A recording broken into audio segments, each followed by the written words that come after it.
Beda-beda.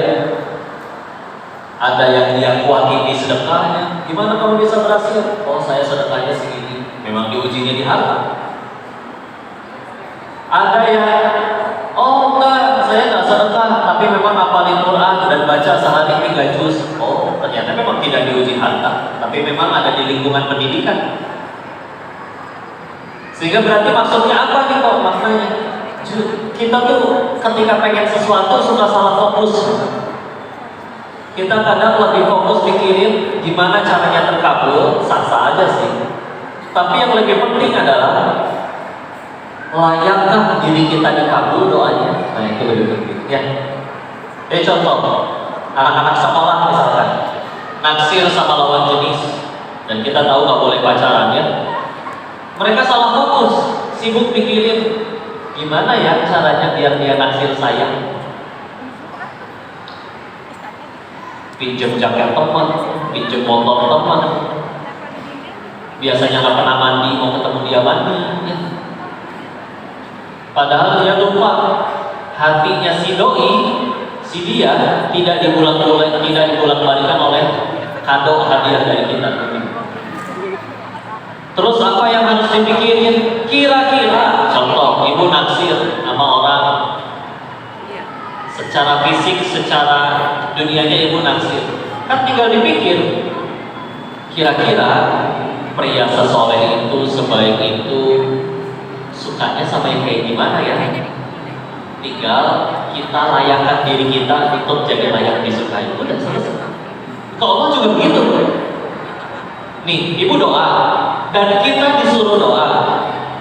Ud'uni astajib lakum, surat 40 Ghafir ayat 40. Minta padaku nanti aku kabulkan. Iya, disuruh kita.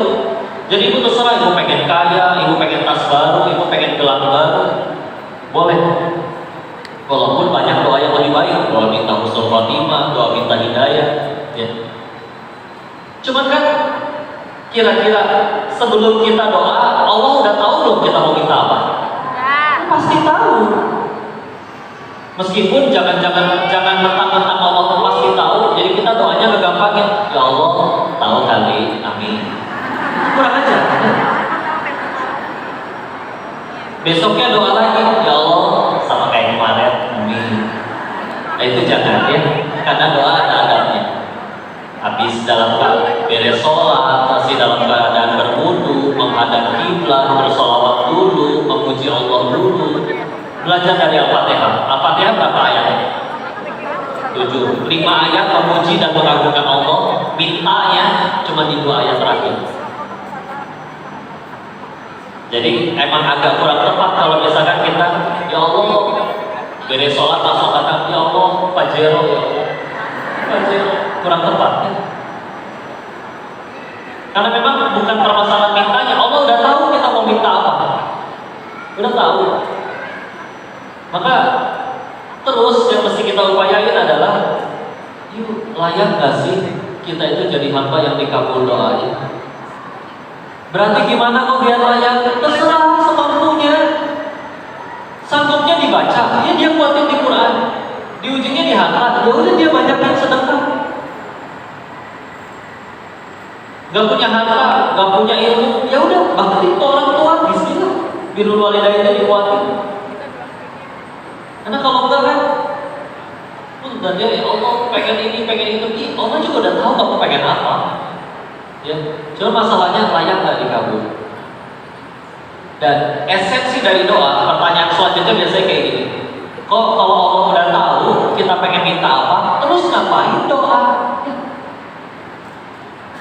Karena esensi dari doa itu adalah agar mudah-mudahan anak sudah nyampe titik ini. Tapi kalau belum, insya Allah akan sampai di titik ini. Titik dimana ketika kita berdoa akan sampai dimana, ya Allah, masalah itu kecil menurut saya. Uang saya punya, teman banyak, tapi kok gak beres-beres. Ternyata benar, saya cuma hamba. Titik dimana kita menyadari kita cuma hamba. Dan itu mahal, kita sadar titik itu. Bikin kita gak berani sombong, bikin kita lebih banyak syukur daripada ngeluh. Kan itu yang lebih mahal. Atau terbalik, ya Allah, saya pikir masalah itu berat, teman gak ada yang mau bantu, uang gak ada, kok beres? Ternyata benar, saya cuma hamba. Kalau Allah udah tolong, selesai. Jujur yuk, kita kan kadang minta Allahnya belakangan. Ketika udah WA sana sini gak ada yang mau bantu, ya udah deh, terpaksa 30 sama sujud yang dulu. Ini ibu punya teman, bukan hambanya ibu ya, temannya ibu. Kita kan hambanya Allah, bukan temannya Allah ya. Ibu punya teman, giliran lagi senang, mainnya sama grup yang itu melulu. Giliran ada masalah, baru nyanyi ibu. Gimana? Jiwa julid ibu bergejolak kan? Menggelora betul. Tadi udah ada yang langsung peragain, dia datang aja gak ditunjuk pakai tangan, pakai bibir. Kelihatan bu dari sini ya, kelihatan. Ya. Ditunjuknya pakai bibir pak.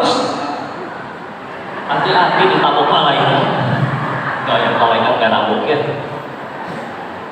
Malaikat itu taat sama Allah, kalau gak disuruh Allah gak akan ngelakuin ya. Cuman, ya kan kita juga kesel kan. Kalau ada orang giliran sulit nyarinya kita, giliran lagi senang-senang gabungnya apa yang itu, kesel. Segitu dan teman bukan hamba. Ini Allah nih. Padahal kita suka kayak gitu juga ke Allah. Aduh ini hamba ya. Makanya kadang tuh kalau misalkan ada yang minta kaya nggak dikasih kayanya, bukan Allah yang pelit. Dan Allah tahu kamu kayanya kacau, kamu mendingan gak usah punya duit. Ya Allah pengen dagangan laris kemarin sholat zuhur 2:30, asar 5:30, subuhnya 9:30. Itu bu, masalah kelayakan ya. Bicara menjadi hamba yang disayang Allah itu bicara kelayakan. Karena contoh ya, sebetulnya ibu pengen minta kaya, contoh ya, ada caranya. Bismillah, Islam sempurna kok. Kita bisa bikin kajian tentang cara kaya ala Abdurrahman bin Auf. Mangga, beberapa episode juga jadi. Saking lengkapnya ilmu dalam Islam. Tapi ibu, masalahnya kan gini, Abdurrahman bin Auf itu atau para sahabat-sahabat yang jadi kaya itu perbedaannya mendasar sama kita, yaitu mereka jadi kaya efek samping, kita pengen jadi kaya tujuan utama. Nah ini kan repotnya. Kalau apa-apa tujuan utamanya kita tuh bukan ke pemberinya, tapi ke yang diberi. Ya. Bukan ke pemberinya, tapi kepada pemberiannya. Gini ya bu, ibu dikasih namanya nih bunga ya. Mungkin kalau yang ngasih orang tidak dikenal, udah taruh dari siapa nggak kenal, dari siapa itu nggak tahu, nggak kenal. Tapi misalkan ibu sejaman sama Rasul yang ngasih ibu bunga, oh disimpan bu asli, yang ngasih soalnya ini luar biasa, Rasul yang ngasih, nggak usah Rasul lah, ibu ngefans sama hadis misalnya, kan makanya kan ada orang, kalau bapak-bapak suka bercanda ya, kalau salaman sama orang udah biasa, giliran salaman sama yang sangat punten yang cantik, padahal nggak boleh ya. 2 minggu gak mau cuci tangannya.